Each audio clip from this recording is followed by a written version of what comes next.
ఆంధ్రప్రదేశ్ కౌశాంబి జిల్లాలో జరిగింది. సిరాతు తహసీల్ ప్రాంతంలోని బైన్సా హాపర్ గ్రామానికి చెందిన 15 ఏళ్ల రియా మౌర్య అనే బాలికను ఒక పాము నెలలో 5 సార్లు కాటువేసింది.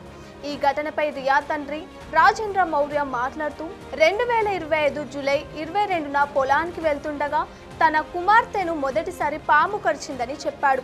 వెంటనే స్థానిక హాస్పిటల్కి తరలించి చికిత్స తర్వాత ఆమెను ఇంటికి తీసుకొచ్చినట్లు తెలిపాడు.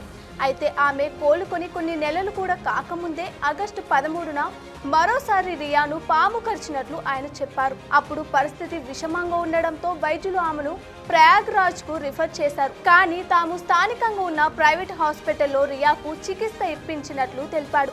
ఆగస్టు 27 నుంచి ఆగస్టు 30వ తేదీ మధ్యలో మరోసారి 4 సార్లు రియాపై పాము దాడి చేసినట్లు ఆయన తెలిపారు.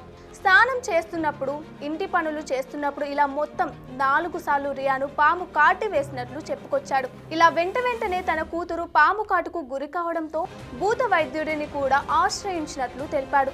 ఇదే ఘటనపై బాధితురాలు రియా మాట్లాడుతూ తనను కరిచిన పాము చాలా పెద్దగా ముదురు నలుపు రంగులో ఉన్నట్లు ఆమె తెలిపింది. అలాగే దానిపై ఆకుపచ్చ చారలు కూడా ఉన్నాయని తెలిపింది.